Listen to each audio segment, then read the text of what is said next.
बउआ यहाँ देखो। अच्छा सुनो, फोन जो जो चला रहा है हटाओ फोन पहले। हेनरी फेल्ड का कितना प्रिंसिपल था? उससे क्वेश्चन कर लिए हैं।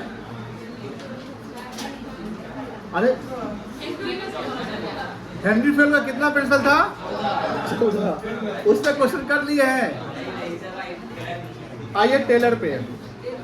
टेलर के 4 प्रिंसिपल, ये 4 प्रिंसिपल आपको दिख रहे होंगे। इसके डिटेल्स हम लोग थोड़ा सा भी पढ़ेंगे।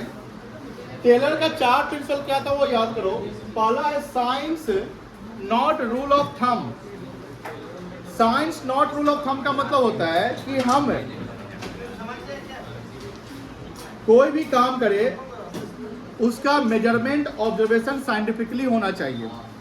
जैसे आपने पढ़ा होगा management is an art, nature पढ़ा होगा ना।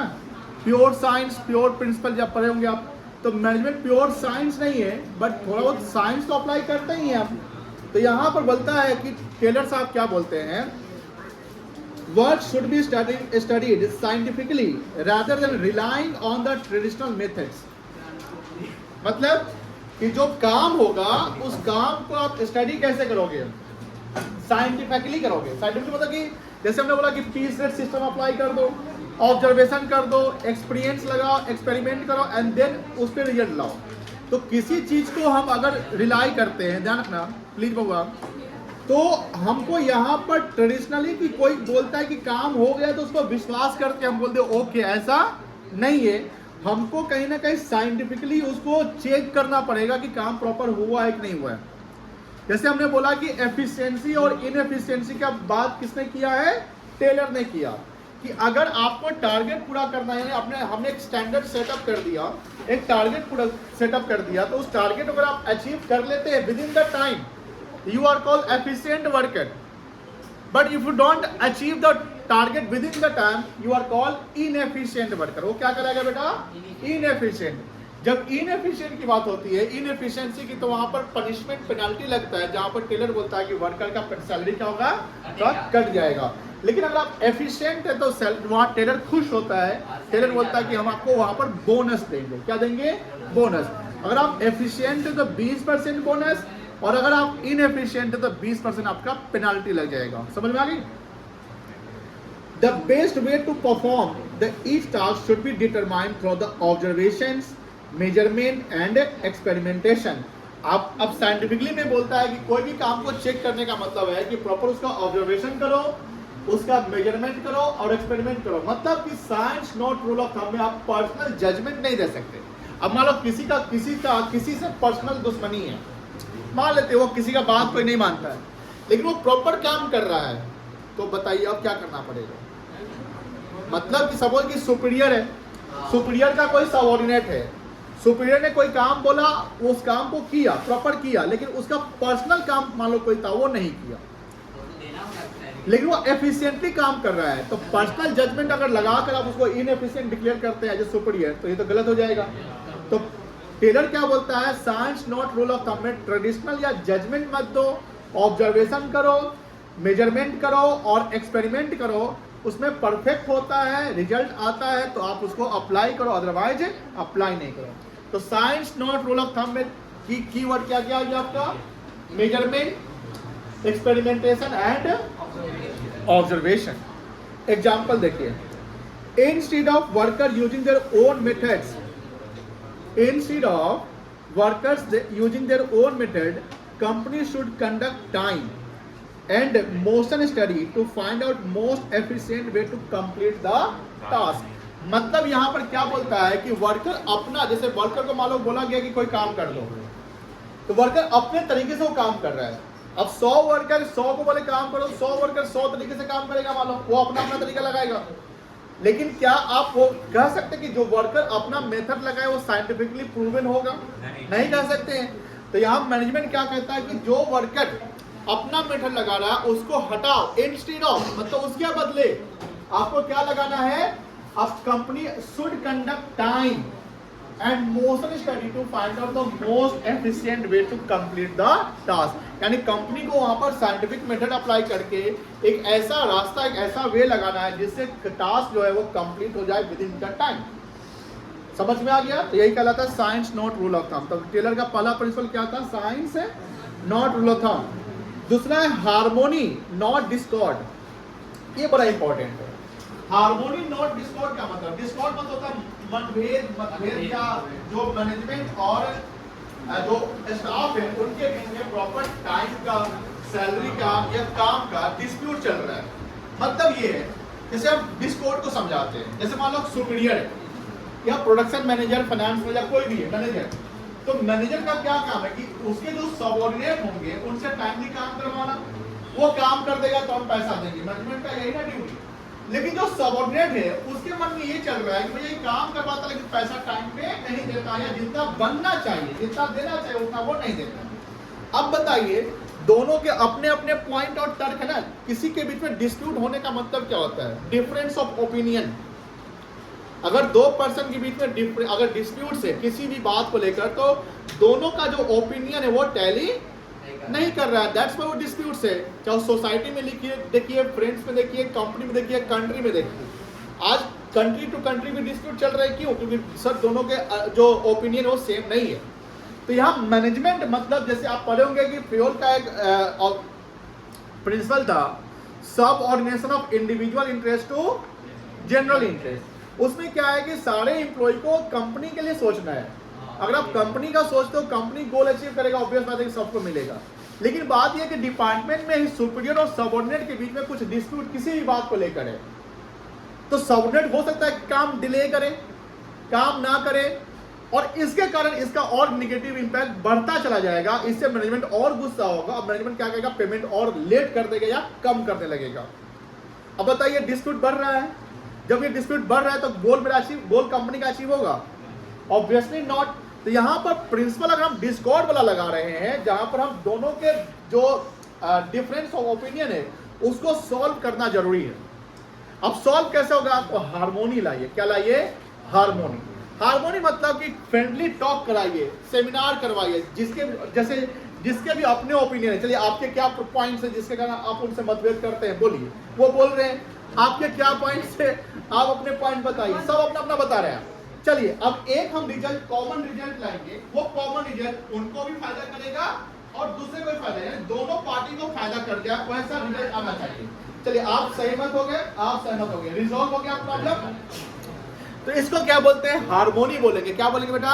हार्मोनी। तो टेलर का एक प्रिंसिपल था, हार्मोनी नॉट डिस्कॉर्ड। मतलब मैनेजमेंट में मतभेद नहीं होना चाहिए, मतभेद नहीं, फ्रेंडली, मतलब कि शांति होना चाहिए, फ्रेंडली टॉक होना चाहिए। यानी सुपीरियर और सबऑर्डिनेट के बीच में हेल्दी रिलेशन होना चाहिए, अनहेल्दी रिलेशन नहीं। अनहेल्दी रिलेशन समझ गए? डिस्प्यूट टाइप का। और हेल्दी रिलेशन मतलब कि सब अलग अपना, यानी सबका साथ, सबका विकास, कोई दिक्कत नहीं है। पढ़िए ये 3 पॉइंट जिसके पढ़िए तो हार्मोनी नॉट डिस्कॉर्ड के।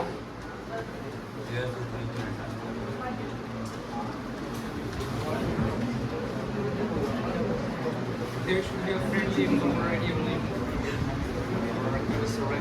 online. पहला पॉइंट क्लियर हो गया? पहला पॉइंट क्या बोलता है? वही सब कुछ ठीक रहेगा, कॉन्फ्लिक्ट नहीं होगा।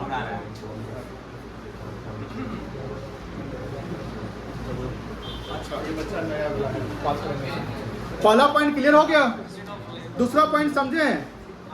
एम्प्लॉय, देखो पहला पॉइंट क्या है? There should be a friendly and cooperative relationship between management and workers rather than conflicts. तो कॉन्फ्लिक्ट मतलब क्या होता है? विवाद वगैरह, लड़ाई झगड़ा, ये नहीं होगा, लड़ाई झगड़ा। सेकेंड है, employer should treat worker Fairlie and create a positive work environment. इसका मतलब क्या होगा? पॉजिटिव वर्क इन्वायरमेंट क्रिएट करना है, मतलब कि वर्क इन्वायरमेंट पॉजिटिव होना चाहिए। पॉजिटिव समझ रहे हैं ना? सकारात्मक। वाह, क्या बात बोले, सकारात्मक होना चाहिए, काम हो सके। थर्ड क्या है? अच्छा, एग्जांपल है, instead of labour disputes management should work closely with employees to solve the issue and improve the working condition. कोई दिक्कत नहीं है। 2 पॉइंट हो गए। तीसरा देखिए, कोऑपरेशन नॉट इंडिविजुअलिज्म। बताइए निरूपक, तो बताओ थर्ड पॉइंट का मतलब क्या है? थर्ड प्रिंसिपल, थर्ड पॉइंट का मतलब समझाओ। मतलब क्या मतलब?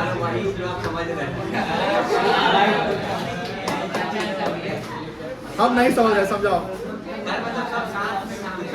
नॉट इंडिविजुअल मतलब अकेले कोई कुछ नहीं करे। ये फ्योल में भी कोई प्रिंसिपल था ऐसा? ये बताएगा क्या था?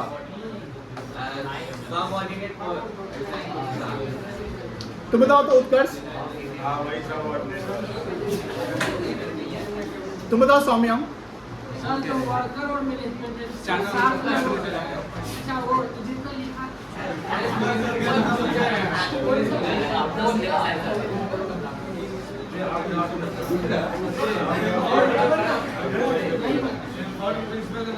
चलिए इधर से कौन बताएगा? ए तन्नू तुम बताओ, थर्ड पॉइंट का मतलब समझाओ। ए बउआ भला नहीं,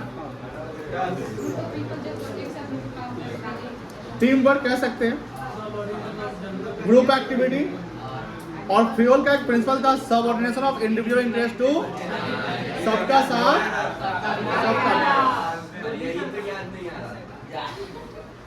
कैसे याद आया? तो टेढ़ा बैठेगा तो सीधा बैठेगा। चलिए कोई दिक्कत नहीं है, ये तीनों पॉइंट पढ़िए पढ़िए तो जल्दी जल्दी।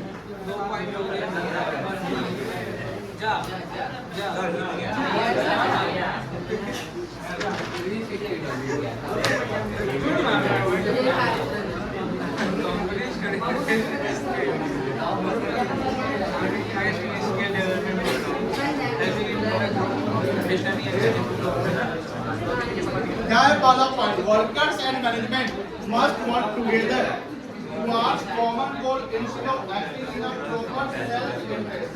सेल्फ समझते हैं ना? अगर आप अपना देख रहे हैं कंपनी होगा। सेकंड क्या है?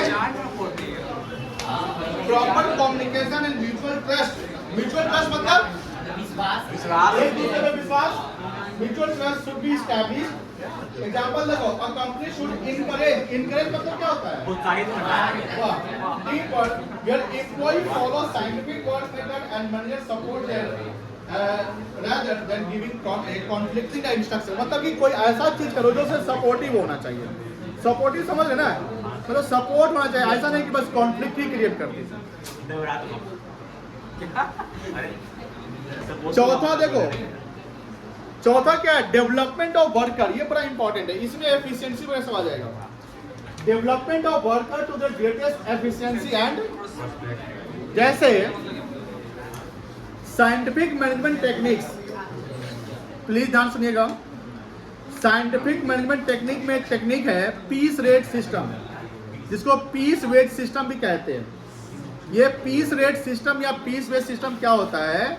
जहाँ टेलर जो है वर्कर को या एम्प्लॉय को दो कैटेगरी में बांट दिया।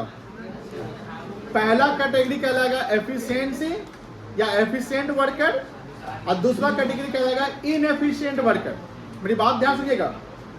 यानी वर्कर, जैसे टेलर ने साइंटिफिक मेथड को डेवलप किया है, पूछा जाएगा साइंटिफिक मैनेजमेंट टेक्निक कितने हैं, उसमें सॉरी किसी एक को एक्सप्लेन करो। तो साइंटिफिक मैनेजमेंट टेक्निक बहुत सारे 8 है, उसमें एक टेक्निक है आपका पीस वेट सिस्टम या piece rate system. Piece rate system का मतलब हुआ कि वर्कर जितना यूनिट पे काम करेगा उसके अकॉर्डिंगली उसको पेमेंट मिलेगा, टाइम बेसिस पे पेमेंट नहीं मिलेगा। ध्यान रखिएगा, टाइम रेट सिस्टम हुआ कि टाइम पे पेमेंट मिल जाएगा, तो वो तो उसमें आप काम करिए ना करिए टाइम पे मिल जाएगा। अब पीस रेट सिस्टम में क्या हुआ? जितना यूनिट बनाओगे उतना पेमेंट मिल जाएगा। तो यहाँ पर क्या है ना कि वर्कर को टेलर ने दो पार्ट में बांट दिया पीस रेट सिस्टम में, एक एफिशिएंट वर्कर और दूसरा क्या कर दिया? Inefficient worker. अब मान लेते हैं, प्लीज ध्यान सुनिएगा, कंपनी जो है वो एक दिन में एक वर्कर से 20 यूनिट का स्टैंडर्ड टारगेट रख दी है कि आपको कितने बनाने हैं? 20 यूनिट बनाने हैं। देखिए तो कैसे कर रहे हैं। ये हो गया यार, उठ जाएगा सर, उठ जाएगा, उठ जाएगा। तुम लोग कुछ 4-5 बच्चे हो ना, पढ़ाई पे फोकस नहीं कर रहे, वही 3-4 बच्चा नहीं रहता है, पढ़ाई प्रॉपर होता है। उस दिन शनिवार को नेशनल इकोनॉमिक्स, नेशनल इनकम जो पूरा निकल गया।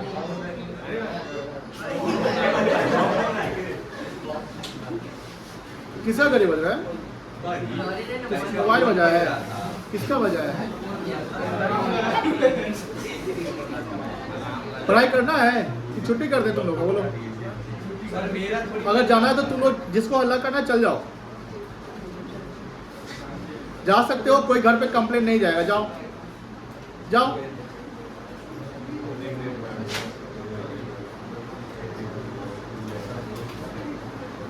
जाना है आपको, जाइए।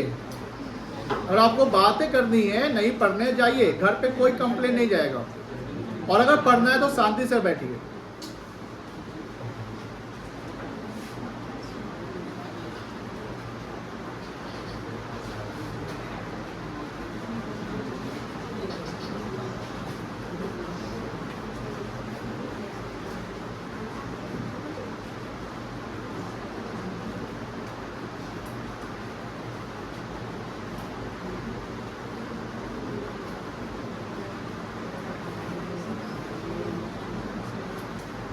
सुशांत, हेलो, टेलर का पेंसिल 4 बताओ।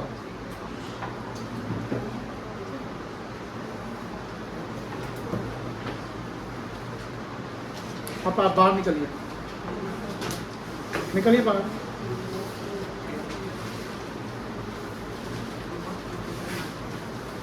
आगे आइए। सवाल का जवाब क्यों नहीं आपके पास?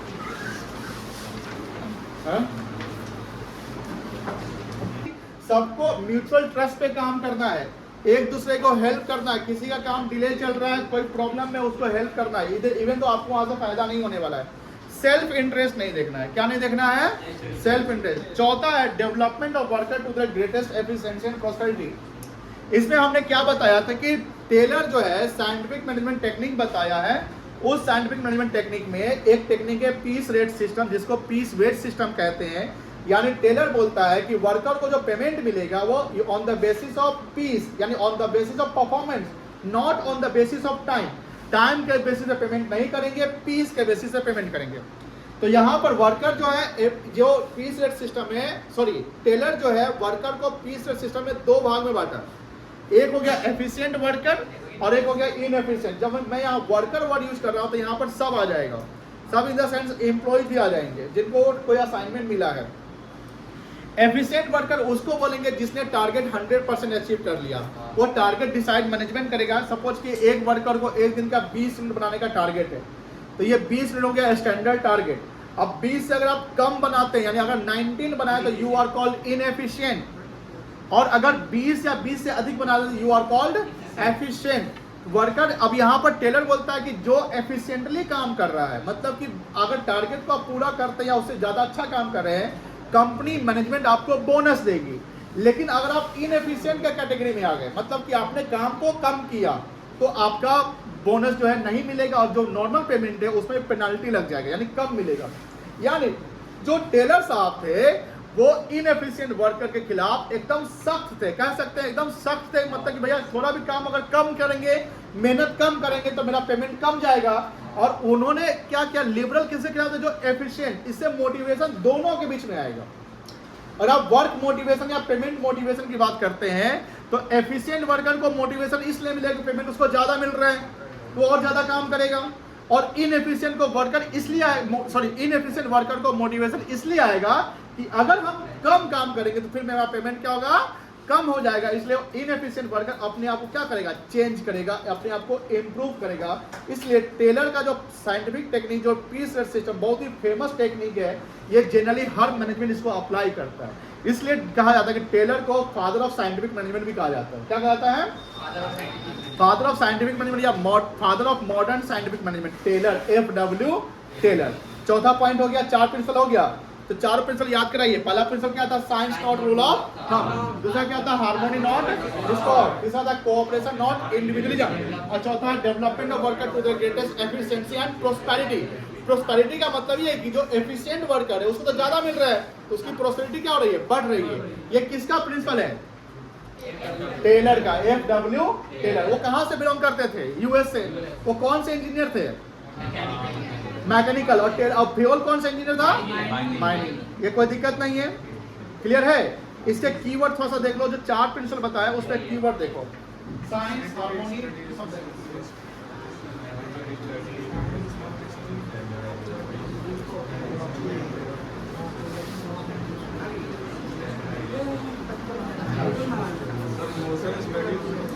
मोशन मतलब स्पीड, रिदम। अगर रिदम टूट जाएगा, जैसे आप स्केलर चेन पढ़े होंगे, रिदम क्या होता है, जैसे आप पढ़े होंगे कि मैनेजमेंट में डिपार्टमेंट होते हैं on the basis of function. अब परचेज डिपार्टमेंट और प्रोडक्शन डिपार्टमेंट में रिदम टूट जाए, परचेज डिपार्टमेंट थोड़ा डिले कर रहा है तो प्रोडक्शन वाले को डिले रॉ मटेरियल्स मिलेगा, तो प्रोडक्शन वाला डिले प्रोडक्ट बनाएगा, तो इससे सेल्स डिपार्टमेंट को भी डिले लेट मिलेगा। तो ये रिदम मोशन स्टडी यहाँ पर फॉलो नहीं किया। दूसरा मोशन स्टडी काम करने में कि जो वर्कर होते हैं तो वो उनके स्पीड को देखा जाएगा कि वो रॉ मटेरियल्स कितने स्पीड से ला रहे हैं। अब कोई बहुत मतलब कोई वर्कर चल रहा है, बहुत स्लोली चल रहा है, बहुत स्लोली काम कर रहा है, तो मोशन स्टडी करेंगे अगर यहाँ, तो आप कहें कि भैया आपके स्लो होने के कारण सारा काम गड़बड़ा रहा है। बात समझ रही है। जैसे यहाँ ही मोशन स्टडी की बात करते हैं, आपके पढ़ाई में कर लो, आप तो 8:30 में आते हैं, हम उससे पहले लिखवा दिए रहते हैं, तो आप बोलते सर था ऊपर का छूट गया, रुक जाइए। उससे क्या होता है कि जो बच्चे लिख ले रहते हैं उनको वेट करना पड़ता है, तो हम कह सकते हैं कि यहाँ पर मोशन स्टडी अप्लाई नहीं होता है। अब नेक्स्ट जैसे यही होगा कि आप लोगों का छूट गया तो जाएगा सीधे क्लासरूम में, आप लिखिए या ना लिखिए, टाइम पे आना है तो कंप्लेंट भी जाएगा। मोशन स्टडी मतलब ऑन टाइमली, मतलब कि सब कुछ टाइम में, क्योंकि एक के लेट के कारण पूरा एक क्या होता है, क्रोनोलॉजी जो होता है ना, क्रोनोलॉजी समझते होंगे, तो पूरा टूट जाएगा, तो फिर गोल अचीव नहीं हुआ। ये सब आप अपने लाइफ में अप्लाई करिए। आप लोग ध्यान रखोगे जो प्रिंसिपल्स है, अगर अपने लाइफ में अप्लाई करोगे, जो डिसिप्लिन प्रिंसिपल याद होगा, डिसिप्लिन पढ़े होंगे आप, ये सब चीज जरूरी होता है। ऐसा नहीं कि पढ़ाई में सिलेबस में पढ़ लिए, लिख लिए, एग्जाम में हो गया। अपने लाइफ में अप्लाई करोगे तो गोल अचीव हो जाएगा टाइमली, तो फिर हो जाएगा, वही डिले हो जाएगा। ये कीवर्ड समझ में आया, कोई दिक्कत नहीं ना है। 4 प्रिंसिपल याद हो गया, किसी से पूछ सकते हैं, बोलो हाँ या ना। चलिए अब हम पूछेंगे 4 प्रिंसिपल, आराम से पढ़ेंगे, आराम से, कोई पाबंदी नहीं है टाइम। आज दूसरा बैच बंद हो जाए, ई बैच को बढ़िया से पढ़ाना है। 4 प्रिंसिपल में हम पूछेंगे। आप पहले केशव भगवानपुर खड़े हो जाइए, बताइए 4 प्रिंसिपल टेलर। अब पूरा कंप्लीट प्रिंसिपल बोलेंगे, पूरा लाइन, हार्मोनी वर्ड बोल के नहीं रुक जाएंगे, पूरा बोलेंगे। Science, not rule of thumb. Second, harmony, not discord. Third, coordination, not individualization. Or third, development of worker employees will greatest efficiency and prosperity. अच्छा, टीम वर्क जो कीवर्ड है, टीम वर्क, ये किस में आना चाहिए, किस प्रिंसिपल में? नहीं, कोऑर्डिनेशन तो यहाँ है ही नहीं। देखिए आप जो 4 प्रिंसिपल लिखोगे, उस 4 प्रिंसिपल कीवर्ड याद रखिएगा तो आपका टॉपिक हो जाएगा कंप्लीट। समझ में आया? बैठिए, चलिए आदित्य आप रुक जाइए, आयुष खड़े हो जाइए, आप बोलिए। तो science not thumb of rule, thumb of rule नहीं, rule of thumb. Science not rule of thumb and cooperation and individual. अरे यार तुम ठीक से पढ़, बैठ, पूरा पढ़ो आराम से। नॉट इंडिविजुअलिज्म, पूरा आप सही नहीं बोले, एक लाइन आपको इंग्लिश बोलने में ठीक गड़बड़ा रहा है आपको। ए तन्नू तुम बोलो, हाँ जोर से बोलिए।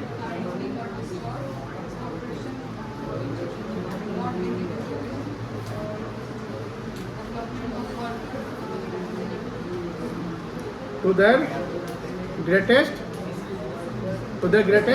दो वर्ड है, एफिशिएंसी एंड प्रोस्पेरिटी। चलिए आशुतोष बोलिए, क्या लाइन यूज कर रहा है, फिर से बोलिए। हाँ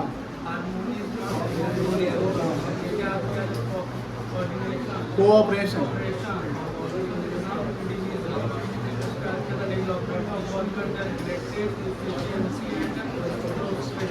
चलिए यहाँ देखिए,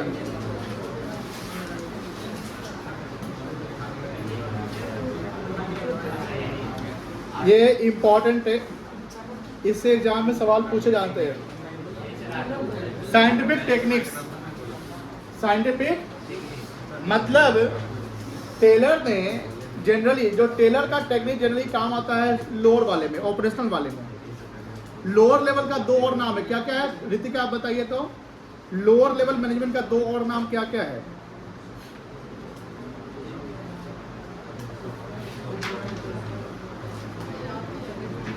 आकाश बताओ। सुपरवाइजरी लेवल और ऑपरेशनल लेवल। साइंटिफिक टेक्निक ज्यादातर यहीं अप्लाई होते हैं। तो यहाँ पर टॉपिक है scientific technique of management proposed by F W. Taylor. उसमें पहला जो टेक्निक है फंक्शनल फोरमैनशिप। ये जो फंक्शनल फोरमैनशिप है जनरली ये काम कहाँ होता है, ये अप्लाई कहाँ होता है? फैक्ट्री में। ध्यान रखिए, ये काफी इंपॉर्टेंट है। 10 मिनट 8-7-8 मिनट यही टॉपिक चल जाएगा। फंक्शनल फोरमैनशिप जो मतलब हुआ कि on the basis of function, factory में जो प्रोडक्ट बनते हैं यानी फैक्ट्री से जो गुड्स फाइनल गुड्स बनकर तैयार होता है, उस गुड्स को बनाने में बहुत सारे प्रोसेस फॉलो करने पड़ते हैं। बहुत सारे डिपार्टमेंट होते हैं, हर डिपार्टमेंट का अपना काम होता है कि भैया इस डिपार्टमेंट को ये काम करके दूसरे डिपार्टमेंट को ट्रांसफर करना है। दूसरे डिपार्टमेंट यानी पहले डिपार्टमेंट का अगर वो आउटपुट बन रहा है तो दूसरे डिपार्टमेंट में वो क्या कहलाएगा? इनपुट हो जाएगा, क्योंकि वो उसको मिल रहा है, फिर वो आगे काम करके देगा। तो यहाँ पर क्या है कि फंक्शनल फोरमैनशिप मतलब काम के बेसिस पे हम बांट रहे हैं, हम अपने टेक्निक को लगा रहे हैं कि वहां पर हम ना ग्रुपिंग कर देंगे। क्या कर देंगे? ग्रुपिंग कर देंगे। क्योंकि आपने पढ़ा होगा फ्यूल का भी प्रिंसिपल था डिवीजन ऑफ वर्क, याद होगा। तो डिवीजन ऑफ वर्क करने से क्या होता है? स्पेशलाइजेशन आता है। क्या आता है? स्पेशलाइजेशन आता है, एफिशिएंसी बढ़ता है, वेस्टेज कम जाता है, कॉस्ट भी कम जाएगा। अगर आप स्पेशलाइज है तो वेस्टेज भी ऑब्वियसली क्या हो जाएगा? कम जाएगा, तो कॉस्ट भी कम जाएगा। लेकिन ये कैसे होगा? जब वर्क को क्या करेंगे? ग्रुपिंग कर देंगे। तो फंक्शनल फोरमैनशिप में जो टेलर ने इसको फैक्ट्री को 2 डिपार्टमेंट में बांटा। कितने टाइप में?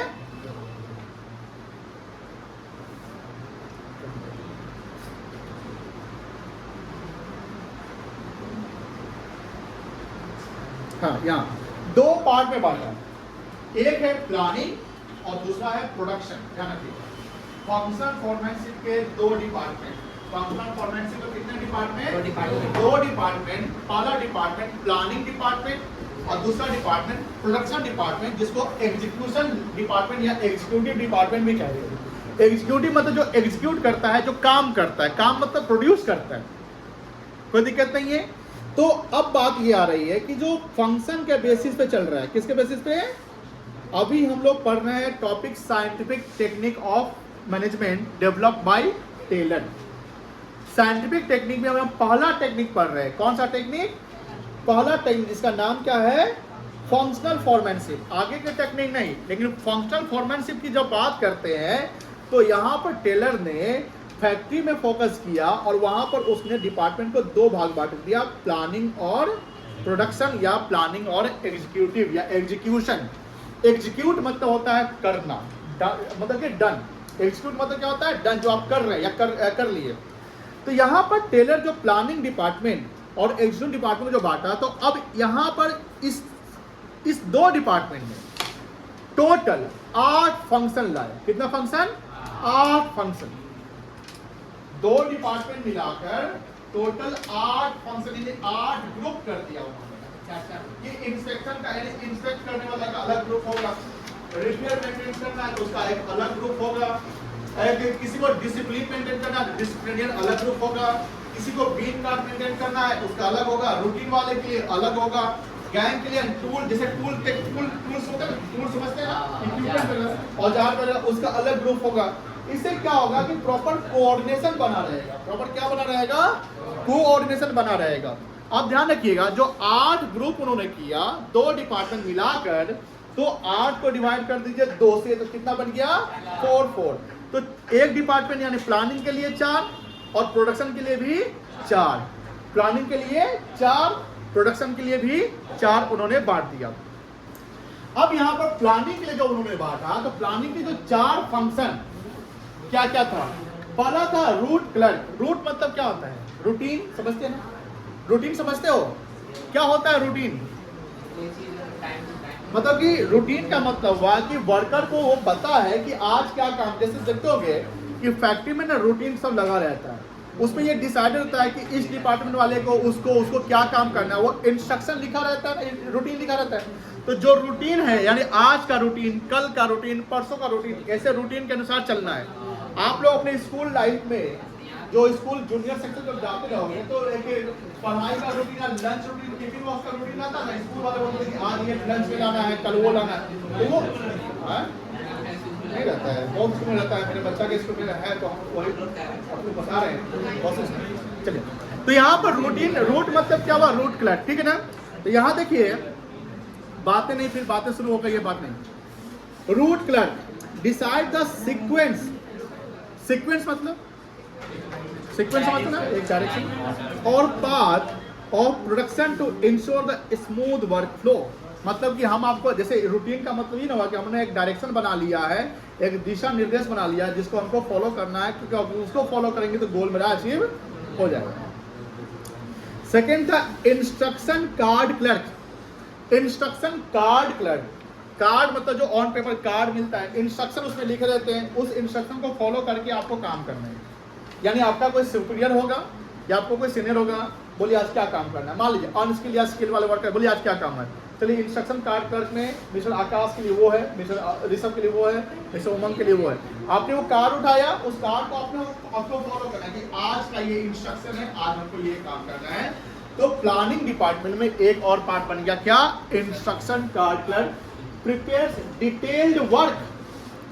क्या क्या करना है, detailed work instruction for workers to follow, यानी आपको उसमें डिटेल लिखे हुए क्या काम किसको करना है और उसको फॉलो करके करना है। बताइए क्या साइंटिफिक टेक्निक चल रहा है, नहीं चल रहा है? यहाँ पर कोई डुप्लीकेशन या ओवरलैपिंग हो रहा है, वेस्टेज नहीं ना होगा, क्योंकि सबको पता है कि क्या करना है। थर्ड क्या था, time and cost clerk. Time and cost याद होगा, effectiveness and efficiency. Cost focus करता है, यानी कॉस्ट को मिनिमम करना है, एफिशिएंसी होगा कि इफेक्टिवनेस होगा। कॉस्ट को कम करना है, एफिशिएंसी की इफेक्टिवनेस, ये कहलाएगा एफिशिएंसी। और विद इन द टाइम या मिनिमम टाइम करना है तो यहाँ पर एक और क्लर्क बना दीजिए, टाइम एंड कॉस्ट, जिसका क्या काम होगा, वो टाइम और कॉस्ट दोनों देखता रहेगा कि भैया तुम्हारा टाइम ज्यादा लग रहा है इस काम पे, टाइम ज्यादा लग रहा है उसको कम करो। उसके लिए कोई क्लर्क होगा, वो देखेगा कि भैया आपको तो इतना टाइम मिला है, आपका ज्यादा हो रहा है। कॉस्ट का मतलब क्या हुआ कि आप वेस्टेज कर रहे हैं, आपके अगर टाइम ज्यादा लगने से तो कॉस्ट बढ़ जाएगा, बोलिए हाँ है ना। डिले काम होगा तो ऑब्वियस बात है कि पेमेंट ज्यादा करने पड़ सकते हैं, काम आपको कोई भी चीज आपको डिले हो जाएगा तो सबका पेमेंट करना पड़ जाएगा। तो बात ये हो रही है कि इसके लिए क्या हुआ, टाइम एंड कॉस्ट क्लर्क में सेट्स डेडलाइन। डेडलाइन मतलब इतना टाइम में काम पूरा करना है, deadline for task and maintain the cost records, कि आपको कॉस्ट भी मेंटेन करना है। आज देखो कोका कोला का नाम सुने हैं? कोका कोला कंपनी पहले जो 20 रुपए का वो कोल्ड ड्रिंक्स आता था उसका, अभी सुन रहे हैं कि 15 में आ रहा है। 20 में वो प्रॉफिट बनाता था, क्या 15 में लॉस बनाता है?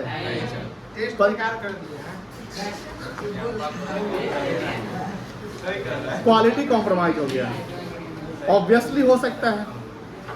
अगर आप 20 को 15 करते तो कितना रुपया डिडक्ट कर दिए, कितना परसेंट कम हो गया? 25%। 20 का 25% 5 ही होगा ना, तो 25% से कोई प्राइस कम रहा है तो टेस्टिंग एंड क्वालिटी तो कॉम्प्रोमाइज हो जाएगा। लेकिन कोका कोला को मजबूरी में करना पड़ गया, क्योंकि कंपटीटर आ गया ना। अब कंपटीटर आ गया, अगर आप 20 का 20 रखेंगे, ठीक है, ऑब्वियसली जो आपके जो नंबर ऑफ कस्टमर्स है या जितना सेल होता है वो सेल क्या हो जाएगा। तो आपको अब यहीं पे फोकस करना पड़ेगा, भैया कॉस्ट को कम कर लेंगे तभी तो 15 पे आएंगे। हम 20 में अगर बेचते थे तो हो सकता है कि मेरा कॉस्ट 15 या 14 रहता होगा। अब अगर 14 कॉस्ट करके हम अगर 15 बेचेंगे तो फिर तो हो गया, नहीं ना हो पाएगा, क्योंकि 15 तो एमआरपी है ना, रिटेल प्राइस है। फैक्ट्री का कॉस्ट तो कुछ और होगा, फैक्ट्री का हो सकता है 10 पे होगा, 5 तो 20 लाख बीच वाला जो है वही नहीं खाएगा। 15 में जो बेच रहा है ना वो उसका 1 रुपया मार्जिन है। अब वो होलसेलर से खरीद रहा होगा, उसका भी तो 50 पैसा मार्जिन होगा कहीं ना कहीं। तो अब यहाँ देखिए टेलर का जो प्रिंसिपल था, ये principle Coca Cola company apply कर रही होगी कि भैया हमको कॉस्ट को क्या करना है, एकदम कम करना है, कोई दिक्कत नहीं है। चौथा है डिसिप्लिनरियन। इसका मतलब क्या होता है? डिसिप्लिन, जो आप में से बहुत में नहीं। तो डिसिप्लिन अगर आप मेंटेन नहीं करोगे तो गोल अचीव नहीं होगा, ध्यान रखिएगा। हम आज आपको डांट देंगे, अगर ज़्यादा से ज़्यादा डांटेंगे तो बोर्ड एग्जाम तक डांटते रह जाए मान लो, उसके बाद उससे ज़्यादा क्या डांटेंगे जब तुम लोग। लेकिन ध्यान रखिएगा, तो डांट नहीं सुनने के लिए हमको क्या मेंटेन करना है? डिसिप्लिन मेंटेन करना है। डिसिप्लिन में रहोगे तो ऑब्वियसली जो आपका गोल है, जो शॉर्ट टर्म गोल है, हर इंसान का लॉन्ग टर्म गोल और शॉर्ट टर्म गोल होता है। घड़ी मत देखेंगे कोई बच्चे। तो लॉन्ग टर्म गोल होता है कि करियर गोल अचीव करना जो भी है, short term goal 12th exam होगा। लेकिन किसी भी गोल को अचीव करने के लिए क्या होना चाहिए? डिसिप्लिन, जो है नहीं। पर ये डिसिप्लिन क्या है? Ensures rules, regulations and discipline among the workers. कोई दिक्कत नहीं ना?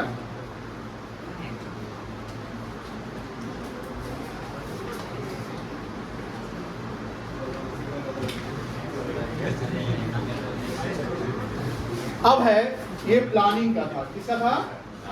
Functional foremanship. क्या है? Scientific technique of management develop by who develop? कौन डेवलप किया? उसका एक प्रिंसिपल था, एक टेक्निक का था फंक्शनल फोरमैनशिप। उसके कितने डिपार्टमेंट? दो। कौन कौन सा? प्लानिंग है, प्रोडक्शन। प्लानिंग के कितने डिपार्टमेंट? वो चार क्या क्या है?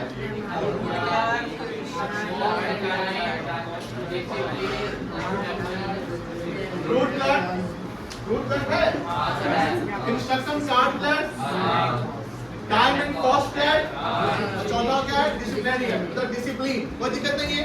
ये चार किसके हैं? प्लानिंग के। अब इसका उसमें मत डाल देना।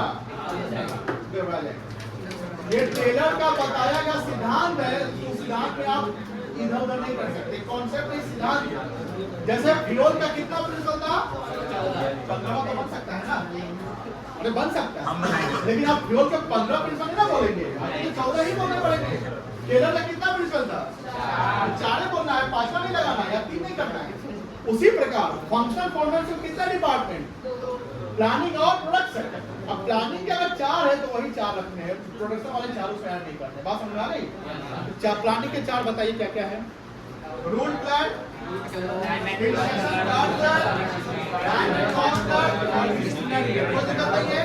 Root, time, instruction, discipline.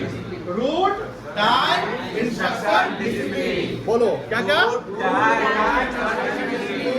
अब प्रोडक्शन पे आइए। प्रोडक्शन के भी 4। प्रोडक्शन मतलब समझो ध्यान से, प्लानिंग का मतलब हुआ कि जो हम प्लान कर रहे हैं, यानी टाइम को कम करना है, कॉस्ट कम करना है, ये क्या है? मेरा प्लान है। इंस्ट्रक्शन देना है, ये भी मेरा प्लान है। रूटीन मेंटेन करना है, प्लान है। डिसिप्लिन करना है, प्लान है। तो प्रोडक्शन में क्या है?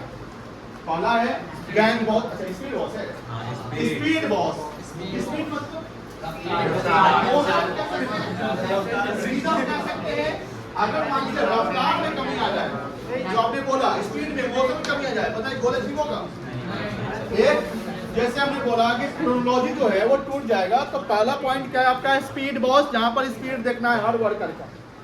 काम प्रॉपर स्पीड में होना चाहिए, बहुत ज्यादा स्पीड भी नहीं कि ऐसा नहीं कि बस एक्सीडेंट हो जाए, और बहुत कम स्पीड नहीं जो डिले हो जाए। बस समझ रहे हैं? एक गति मेंटेन करनी। दूसरा गैंग बॉस। यहाँ गैंग का मतलब क्या होगा? नहीं, लोगों का गैंग नहीं, यहाँ पर टूल्स का गैंग। टूल समझ रहे हैं ना? इक्विपमेंट्स, इंस्ट्रूमेंट, उसको आप इकट्ठा। जैसे मान लो जब कोई वर्कर काम करने जाता है तो काम करने के लिए उसके पास क्या चाहिए? टूल्स चाहिए। वो उसका एक गैंग बॉस एक होगा, मतलब जो जिसका काम होगा कि टूल्स को मतलब अवेल कराना है। अवेल मतलब प्रोवाइड करना, अवेलेबल कराना। ठीक है। तीसरा क्या है? Repair boss. जब सामान बनता है तो देखते होंगे आप, बहुत सारे वीडियो में देखते होंगे, तो कोई सामान की क्वालिटी थोड़ी खराब हो गई, उसका रिपेयर मेंटेनेंस करना पड़ेगा। या बहुत सारा जैसे मान लो कि रिटर्न आया हुआ है तो उसका एक अलग डिपार्टमेंट है जिसका काम सिर्फ क्या होगा? रिपेयर करना। और चौथा इंस्पेक्शन। इंस्पेक्शन मतलब कि इंस्पेक्ट करना, उसका काम सिर्फ और सिर्फ क्या करना होगा? इंस्पेक्शन करना, जांच करना, चेक करना कि क्या करना। ठीक है ना? बताइए, पढ़िए तो चारों पॉइंट के डिटेल्स।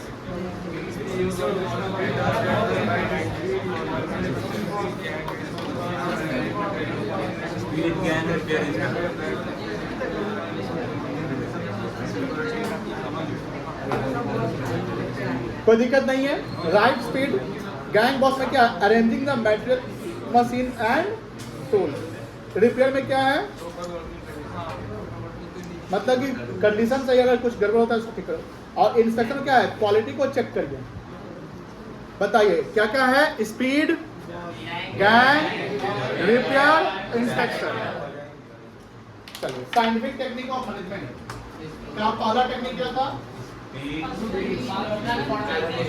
तो है, फंक्शनल फॉर्मेट। क्या था, फंक्शनल। याद हो जाएगा पूरा, इससे डेफिनेटली सवाल बनेंगे एग्जाम में, ध्यान रखिएगा। ये डिटेल आपका जो बुक खोलोगे ना, उसमें 2 पेज में फंक्शनल फॉर्मेट में डिस्कस किया गया। फंक्शनल फॉर्मेट एक टेक्निक है। उस फंक्शनल फॉर्मेटशिप में जो मैनेजमेंट, जो टेलर साहब है, वो फोकस करवाए हैं फैक्ट्री पे, जहाँ पर काम होता है। क्योंकि जो हमारा बेस है वो फैक्ट्री है, क्योंकि सामान वहां अगर खराब बन गया तो अल्टीमेटली कंपनी का गोल अचीव। तो फैक्ट्री में फोकस करवाया, तो उन्होंने बोला कि फंक्शन के बेसिस पे फॉर्मेटशिप करते हैं, जहाँ पर उन्होंने 2 डिपार्टमेंट बना दिया। कितना डिपार्टमेंट, नाम बता। Planning and production. प्रोडक्शन का दूसरा नाम एग्जीक्यूशन कैसे। प्लानिंग के अब टोटल डिपार्टमेंट अगर फंक्शन बताया तो टोटल फंक्शन 8। फंक्शन फॉर्मेट में पूछेगा कि टोटल कितने फंक्शन, तो आप बोलेंगे 8, ठीक है ना। अब एक्सप्लेन बोलेगा या डिस्क्राइब, तो डिस्क्राइब बोलेगा तो 2 डिपार्टमेंट बनाइएगा, 4 उसमें 4 उसमें, ठीक है। अब पहला प्लानिंग था, प्लानिंग में 4 क्या क्या था,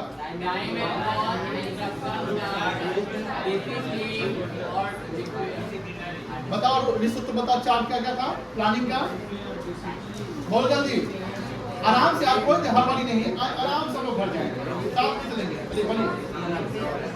रिपेयर गलत बोल रहा है, इसलिए बोलते हैं पढ़ाई पे ध्यान दो। तुम बताओ Piyush, route clerk, very good. Instruction card clerk, हाँ, time and cost clerk, disciplinary, कोई दिक्कत नहीं है। अब दूसरा क्या था, प्रोडक्शन। उस प्रोडक्शन के 4 अनुष्का आप बताइए, speed boss, gang boss, repair boss, inspector, कोई दिक्कत। आगे देखिए,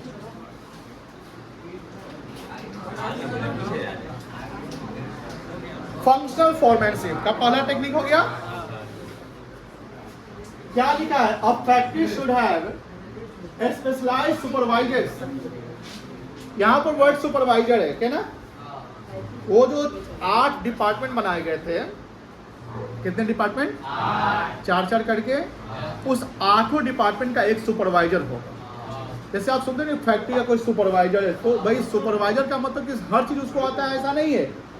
वो उसका, क्योंकि साइंटिफिक टेक्निक जैसे ही अप्लाई कर दिए गए हैं, या देखो अब फैक्ट्री में जो प्रोडक्ट बनता है, आप सुन रहे हो कि प्रोडक्ट बनाना कौन आसान, मतलब कौन बहुत टफ होता है, इसमें भी बहुत सारे साइंस अप्लाई होते हैं। जब टेलर का पेंसिल यहाँ पर यूज हो रहा है, भैया हर चीज का एक कैटेगरी ग्रुपिंग कर दो कि जैसे इसका सुपर, रूट का सुपरवाइजर ये हो जाएगा, इंस्पेक्शन करने का काम इसका होगा, इसका रिपेयर करने का काम, हर चीज का। तो यहाँ पर क्या है, specialised supervisors for different functions. Different function में 8 फंक्शन, कितने functions, 8। Instead of a single format, यानी एक ही को हम सब काम नहीं देंगे, अलग अलग कैटेगरी, क्योंकि बड़े नेशनल लेवल पे अगर प्रोडक्ट बिक रहा है तो आपको ये करने पड़ेंगे। 8 फॉर्मेट, कितने format, 8। 4 for planning, 4 for execution, जिसको हम प्रोडक्शन कहते हैं, are appointed to improve the efficiency. ये पहला था। दूसरा देखिए, standardisation and simplification of work. Simplification कैसे आएगा, कोई भी काम सिंपल कब होता है, कोई भी काम सिंपल, जैसे आज मान लो कि कोई फर्स्ट टाइम आप कोई काम कर रहे हैं, वो काम आपको कॉम्प्लेक्स लग रहा है, उसको सिंपल कैसे किया जाए, कंटीन्यूअस प्रैक्टिस कर सकते हैं ना, रेगुलर काम करेंगे तो। अब अगर मान लीजिए वो काम सिंपल हो गया, जब आप स्पेशलाइज हो जाओगे तो प्रोडक्ट में जो हम कह सकते हैं, जो डिस्क्रिपेंसी मतलब क्या होता है, डिस्क्रिपेंसी मतलब क्या होता है, DISCREPENCY, गलतियां। अगर हम बार बार कोई काम को करते हैं तो गलती कमेगा कि बढ़ेगा?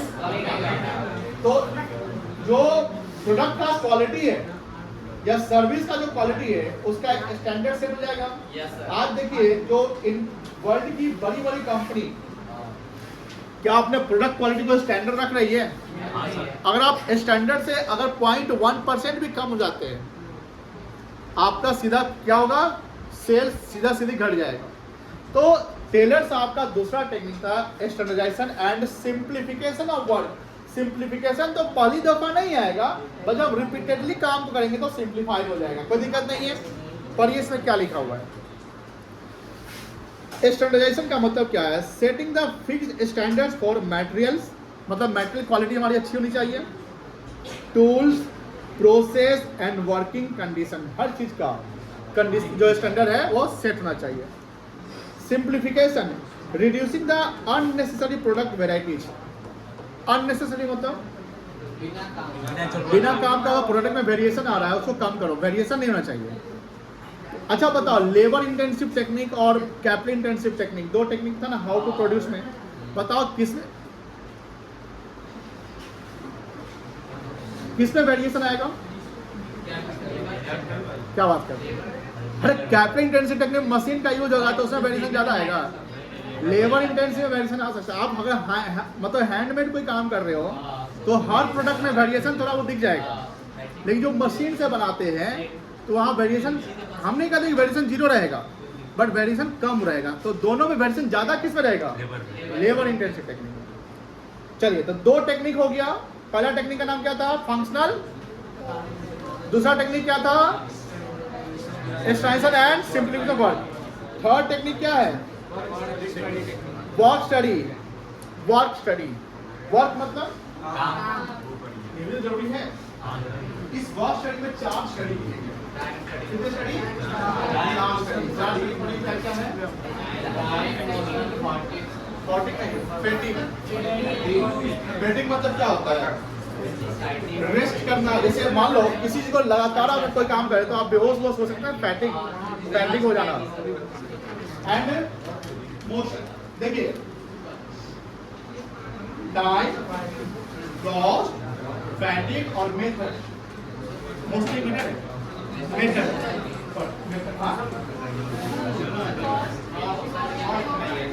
सॉरी आ जाएगा, नहीं आएगा, यही कॉस्ट आ जाएगा, एक साथ आएगा। यानी वर्क स्टडी में हमें जो स्टडी करना है, यानी वर्क स्टडी की टेक्निक है साइंटिफिक टेक्निक। वर्क स्टडी क्या है आपका? एक साइंटिफिक टेक्निक है जो डेवलप किसने किया? बोलो जी, कौन डेवलप किया था? बोलना पड़ेगा अभी, इस समय 1.5 घंटा से बोल रहे हैं। टेलर। कौन डेवलप किया? उसका पहला टेक्निक था फंक्शनल फॉर्मेट से। क्या था? पूरा रट जाना है एकदम पढ़ते पढ़ते, इसलिए पढ़ना है। फंक्शनल फॉर्मेट से कितना डिपार्टमेंट? 2। क्या क्या? 4 याद है? कल पूछेंगे। उसके बाद दूसरा टेक्निक क्या था? एस्टिमेशन एंड, और तीसरा जो टेक्निक है मैनेजमेंट का, वर्क स्टडी, जिसमें जो वर्क स्टडी में कितने स्टडी है? 4। Time study and cost study. Time study, cost study मतलब क्या होगा? जैसे इफेक्टिवनेस और एफिशिएंसी फोकस कर सकते हैं ना, कि आपका सर जो काम चल रहा है, वर्क चल रहा है, उसको स्टडी करिए कि टाइमली हो रहा है कि नहीं हो रहा है। अगर टाइम पे नहीं हो पा रहा है, टाइम में अगर आप मान लीजिए कि जैसे वर्कर ही लेट आ रहा है, तो वर्कर लेट आ रहा है तो काम लेट करेगा। वर्क स्टडी प्रॉपर नहीं हो पा रहा है, तो टाइम में क्या? टाइम स्टडी का मतलब हुआ कि सर रिदम में काम होना चाहिए, टाइम पे काम होना चाहिए, टाइम से डिले नहीं होना चाहिए। Sir with in the time या टाइम से पहले कर दिए तो बहुत अच्छा है, वो तो एफिशिएंसी हो गया एकदम। दूसरा है मोशन। मोशन मतलब जब बताया कि स्पीड मतलब प्रॉपर मोशन देखना है। अगर रिदम में चेंज हुआ, कोई ज्यादा स्पीड हो गया या बहुत ज्यादा डिले हो गया, स्लो हो गया, वो दोनों प्रॉब्लम करेगा, सही होना चाहिए। तीसरा फैटिग। देखो फैटिग का मतलब क्या है, ये काफी इंपॉर्टेंट है। वर्कर सब जो काम करता है उसमें क्या होता है ना कि वो फिजिकल काम करता है तो उसको हर समय एक इंटरवल पे रेस्ट करना होता है। मतलब कि लंच वगैरह कर लीजिए, रेस्ट करिए, आराम करिए, रिलैक्स हो जाइए। रिलैक्स होने के बाद क्या होता है? एनर्जी फिर आपका रीगेन कर लेंगे। एनर्जी क्या करेंगे आप? रीगेन कर लिए, फिर एनर्जी मिल गया और फिर काम करिए। मतलब ये नहीं कि 10 बजे आप या 9 बजे आप आए, सुबह शाम के 5 तक करवाते रहेंगे। उसमें बीच में क्या होता है, इंटरवल होता है, लंच पीरियड होता है, उसमें काम में टाइम मिलेगा, आप रेस्ट करेंगे, आराम करेंगे, एंड देन क्या आपको करेंगे, तो उसको बोलते हैं फैटिग स्टडी। ये जरूरी होता है, और हम फैटिग स्टडी नहीं करें तो फिर दिक्कत हो जाएगी। अब सर आपका सवाल होगा, ये किताब में भी लिखा हुआ है कि सर मान लेते हैं कि हर वर्कर के रेस्ट का तो टाइम अलग अलग हो सकता है कोई जल्दी थक रहा है, कोई देर से थक रहा है, कोई थक ही नहीं रहा है। देखिए मैनेजमेंट यहाँ पर एक स्टडी करेगी कि जितना भी जिसको रेस्ट करने का जो टाइम ड्यूरेशन है, उस सबका एवरेज कर दो। क्या कर दो? एवरेज कर दो। मान लो कि ये 3 घंटा में थक जाता है ये इसको 5 घंटा लगता है, इसको 4 घंटा। आप क्या कर दो, वहां पर एवरेज कर दो। क्या करो? जैसे हम एवरेज कर देंगे होगा, प्लीज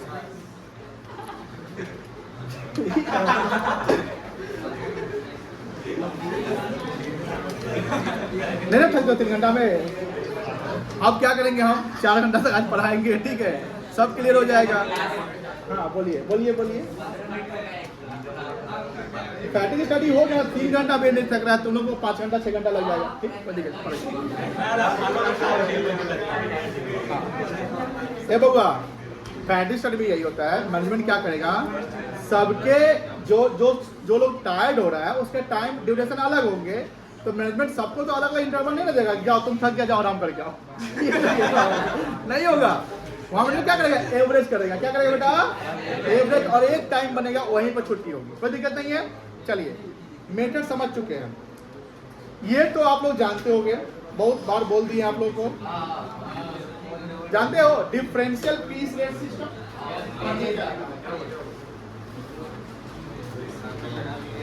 चौथा पॉइंट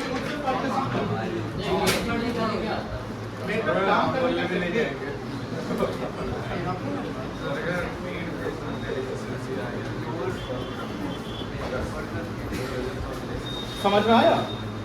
पीस रेट सिस्टम समझ में आया? कोई दिक्कत नहीं? वर्कर को पेमेंट कैसे करोगे? एफिशिएंसी के बेस पे। एफिशिएंट तो ज्यादा पे कर दो, इनएफिशिएंट तो कोई दिक्कत। 4 टेक्निक हो गया, 4 टेक्निक हो गया ना। पहला फंक्शनल फॉर्मेनशिप, दूसरा extension and simplification of work, तीसरा क्या था, वर्क स्टडी, चौथा क्या है आपको, डिफरेंशियल पीस बेस्ड सिस्टम, पांचवा जो अभी आप लोगों को हम अप्लाई कर दिए।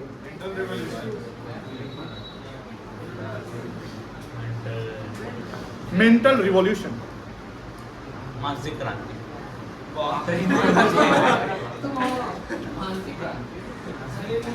इंडिया में ना जैसे पाकिस्तानी जो टेररिस्ट है, मतलब कि उरी पे अटैक किया था, याद होगा? हाँ सर।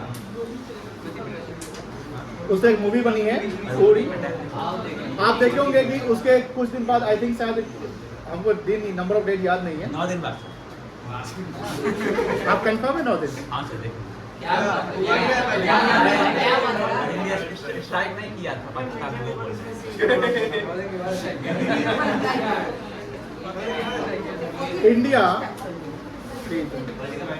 इंडिया एयर स्ट्राइक किया था, और उसमें ज़्यादातर बिहार रेजिमेंट से थे, मतलब सब नहीं थे, बिहार से ज़्यादा थे। उस रेजिमेंट जिसने एयर स्ट्राइक पे पार्टिसिपेट किया था, पाकिस्तान पे एयर स्ट्राइक का, वो उस पर्सन को लाया गया था जिसके ग्रुप के लोगों पे अटैक हुआ था। बात समझ में आई? जैसे उरी पे अटैक हो गया तो कहीं ना कहीं किसी रेजिमेंट का होगा ना, बिहार का होगा, पंजाब कहीं का, तो उसमें ज़्यादा बिहार रेजिमेंट के थे। इसे सुने होगा कि उरी में जो अटैक हुआ है पाकिस्तानी के द्वारा, तो बिहार के लोग ज़्यादा मरे, मतलब जो फौजी थे। तो उसमें सरकार तो हो सकता कि पंजाब का रेजिमेंट डाल देता। देखो गर्म खून कब गर्म होता है, जब अपना कोई के साथ होता है ना। तो बिहार रेजिमेंट के साथ हुआ तो बिहार रेजिमेंट को ज़्यादा डाल देंगे, तुम लोग को अभी हम काम दे देते हैं। इसका यह मतलब सारा बिहारी ही था, उसमें और भी कुछ सुपीरियर सीनियर ऑफिशियल थे। अब उनके अंदर एक स्टोरी बनाया कि देखो ऐसे से घटना हुआ, ये सब हुआ, अब क्या करना है, तो बदला लेना है, हर चीज का बदला होता है। यानी मेंटल, जैसे आपका ब्रेन वॉश किया जा रहा है कि भैया ये काम करना है, और इसमें क्या है, टाइम भी देखना है कि भैया इतना समय करके फिर आ जाना है। अगर टाइम डिले होगा तो फिर तो प्रॉब्लम फंस सकते हो ना। टाइम हर चीज देखना है, हमारा एक आदमी लॉस नहीं होना चाहिए, ये भी देखना है, ये सब देखना है। ये सब कैसे होता है, मेंटल रिवॉल्यूशन के कारण ही होता है। और आपका मेंटल मतलब कि आप मन से आप मतलब कि आप एनर्जेटिक नहीं है, थके हुए लगते हैं मन से। आप मन में सोचते कि छुट्टी का टाइम हो गया, थक गए, हो गया, थक गए, लेकिन आपका मेंटल विकास नहीं है। आपका 4 घंटे तक लगातार सब पढ़ाएंगे, पढ़ेंगे, पढ़ना है, नहीं पढ़ोगे घर जाओ, कोई नहीं जाएगा, तू घर जाओ। चलिए, तो मेंटल जो समझ रहा कि अगर ध्यान रखिएगा, अगर आपका माइंड, हमारा माइंड 2 प्रकार का होता है, कॉन्शियस माइंड होता है, एक सब कॉन्शियस या अनकॉन्शियस, जानते होंगे। कॉन्शियस माइंड पॉजिटिव थिंक करता है, अनकॉन्शियस नेगेटिव थिंक करता है। जो ऐसे बोला बच्चा कि नहीं पढ़ेंगे घर जाएंगे, ये होगा आपका अनकॉन्शियस माइंड। ये बच्चा बोलता था खाना घर का ठंडा हो रहा है, ये भी अनकॉन्शियस माइंड है। अनकॉन्शियस माइंड हमेशा नहीं, निगेटिव हमेशा पॉजिटिव के ऊपर चढ़ना चाहता है कि भैया ये काम नहीं करना है, मतलब कि नहीं करो। तो यहाँ पर जो कॉन्शियस माइंड है वो बोलता है कि भैया पॉजिटिव से अगर पढ़ना है हमको, ये काम करने हैं, चाहे कोई भी चीज हो जाए, ये कंप्लीट करना है, तो ये कौन सा माइंड कर रहा है आपका? अनकॉन्शियस माइंड कर रहा है। इसलिए ध्यान रखिएगा, मेंटल रिवोल्यूशन जरूरी होता है। फैक्ट्री में भी जो वर्कर फिजिकल काम करते हैं, वहां पर मेंटल रिवोल्यूशन एकदम जरूरी है। पर ये मेंटल रिवोल्यूशन के बारे में क्या लिखा हुआ है? A change in mindset of both management and work to work with mutual cooperation reduces the conflicts, increase the productivity through teamwork and mutual trust. 4 हो गया, सॉरी 5 हो गया, 5 हो गए टेक्निक, 5 टेक्निक हो गए। बुक में देखिए तो 5 टेक्निक होंगे। ए भगवान, तुम कौन सा किताब रखे हुआ रे? किसका किताब रखे हुआ है? किताब कौन सा है? किस ऑथर का है? किस ऑथर का है? चेंज कर उसको। हाँ सर, इसको भी आज अरे किताब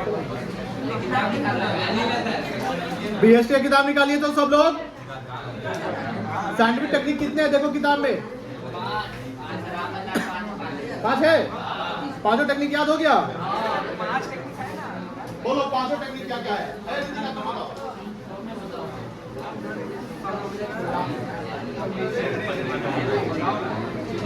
मोबाइल निकालो क्लास में।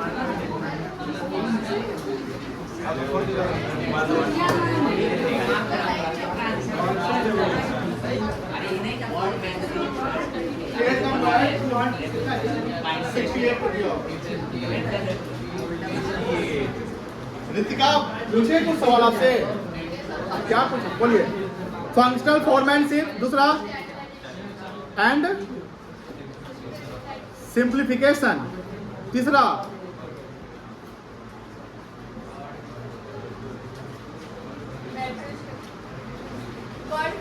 वर्क स्टडी चौथा। 5 हो गया क्या?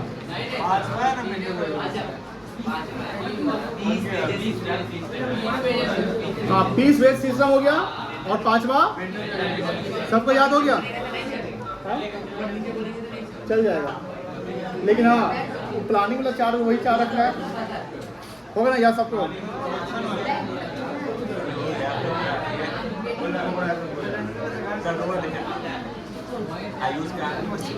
ये स्क्रीन पर जो है पढ़ो आराम से, अभी पढ़ो।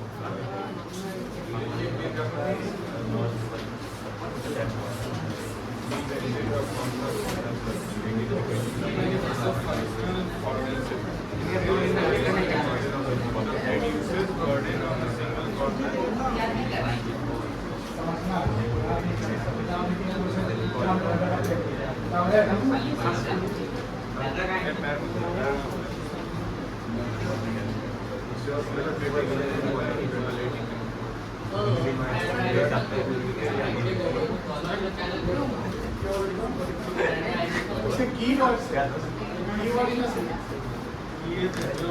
अलग अलग कीवर्ड रख दिया है कि ग्रेडिंग हो गया, जो क्वालिटी स्पेसिफिकेशन का प्रोसेस कि आपका काम कितना सिंपल हो।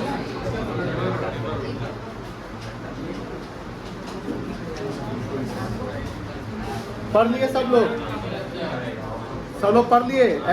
दिव्यांग पढ़ लिया? बताओ बेनिफिट्स ऑफ फंक्शनल फॉर्मेनशिप क्या क्या है? हो जाएगा। एक गवर्नमेंट जो बर्डन वो खत्म हो जाएगा, सुपर क्वालिटी कंट्रोल होगा, सुपरविजन होगा, और एरर्स जो है वो क्या हो जाएंगे आपको। अब एक्सप्लेनेशन था ना, एक्सप्लेनेशन एंड सिंप्लीफिकेशन, इसे कीवर्ड देखिए क्या क्या है। एक्सप्लेनेशन मतलब स्टैंडर्ड, यानी ग्रेडिंग सिस्टम जो अप्लाई करते हैं। जैसे आप सुनते हो कोई भी चीज़ का ग्रेड होता है, जैसे चावल में भी ग्रेडिंग होता है, हर चीज़ का ग्रेड होता है, फ्रूट्स में भी ग्रेडिंग होते हैं। तो ग्रेडिंग का मतलब स्टैंडर्ड, जो क्वालिटी की बात करते हैं। और सिंप्लीफिकेशन का मतलब वो वर्क सिंपल, यानी जो काम आप रिपीटेडली कर रहे थे वो सिंप्लीफाइड वे में हो रहा है कि नहीं हो रहा है, ठीक है ना। इसके कीवर्ड समझिए, एक्सप्लेनेशन के कीवर्ड क्या है। यूनिफॉर्मिटी, यूनिफॉर्मिटी मतलब यूनिफॉर्म होना चाहिए। अगर स्टैंडर्ड सेटअप किए तो वो प्रोडक्ट सेम स्टैंडर्ड का आना चाहिए, सैंपल इसको बोलते हैं। बेस्ट प्रैक्टिस, बेस्ट प्रैक्टिस मतलब क्या होता है कि हम जो कोई काम करते हो एफिशिएंट वे में करें, बेस्ट मैनर में करेंगे तो हमारा क्या ना स्टैंडर्ड मेंटेन रहेगा। क्वालिटी पे हम कंट्रोल रखेंगे, टाइम एंड मोशन स्टडी करेंगे, और एफिशिएंसी हम आपको बनाए रखेंगे। अगर एफिशिएंसी में कमी आ गया तो क्वालिटी खराब हो जाएगा। सिंप्लीफिकेशन का क्या, एलिमिनेशन। एलिमिनेशन मतलब क्या होता है, किसको एलिमिनेट करोगे, अननेसेसरी काम को, जो नेसेसरी। ऑप्टिमाइजेशन मतलब क्या होता है, जो कॉम्प्लेक्सिटी है उसको खत्म करिए और इजी करिए, ऑप्टिमम मैनर में काम करिए। एक्सप्रेशन जानते ही हैं, कॉस्ट रिलेशन जानते हो, प्रोडक्टिविटी जानते हो, कोई दिक्कत नहीं है। डिफरेंशियल पीस जानते हो, पता है ना अभी। एफिशिएंट वर्कर याद है, एफिशिएंट वर्कर याद है, बोलो। और इनएफिशिएंट पढ़ो जल्दी।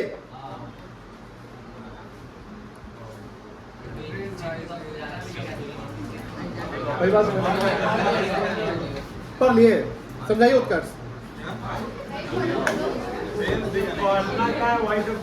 घेर दिए तो यही पढ़ना है स्क्रीन पर, और क्या पढ़ेगा।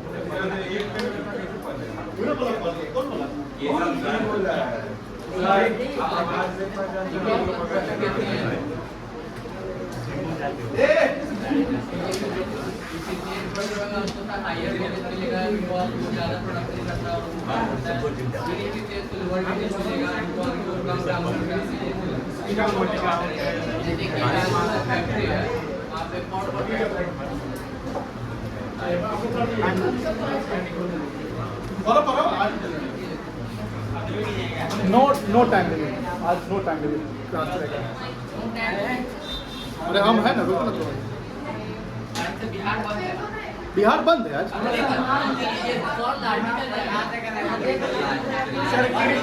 हम चलेंगे आगे आगे, तुम लोग मेरे पीछे पीछे चलेगा। हम खाएंगे पहला।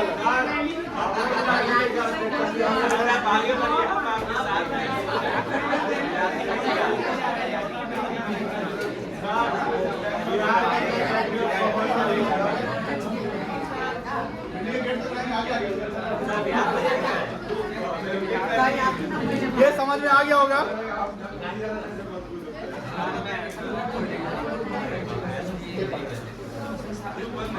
आसान है,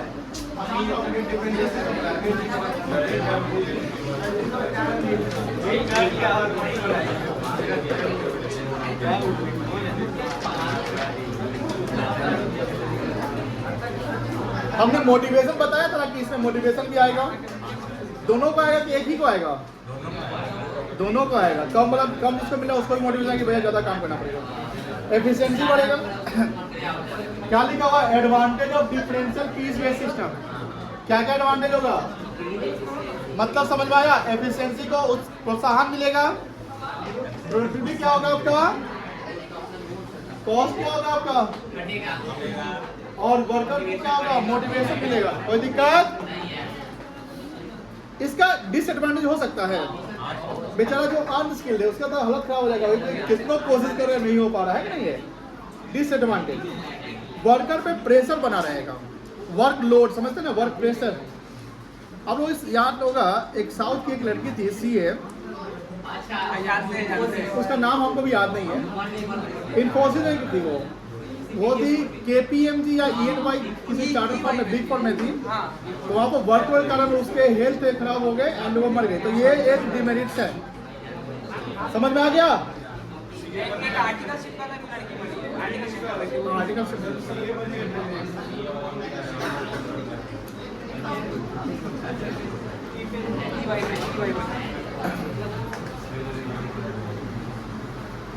शुरू करें। अब बातें करें तो हम रुक गए थे, अब यही करेंगे, रुक जाएंगे, उतना डिले होता चला जाएगा। डिसएडवांटेज क्या है?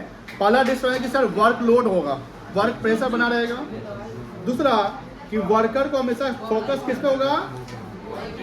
क्वांटिटी ओवर क्वालिटी, नंबर्स बनाने हैं ना। हमारा क्वालिटी में अगर कोई कॉम्प्रोमाइज करना है, वर्कर हो जाए कर दो, हमको नंबर्स बनाने हैं, है कि नहीं है? ये हो सकते हैं।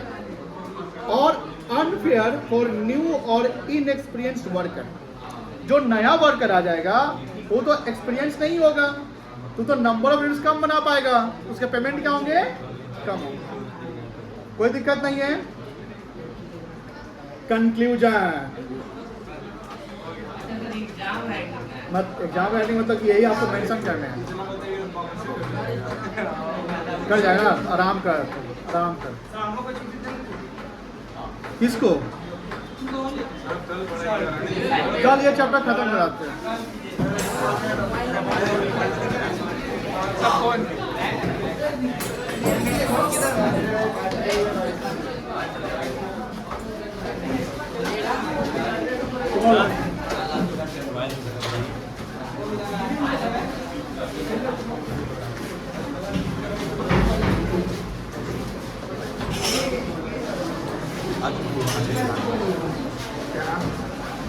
अरे बिल्कुल चश्मा भी ना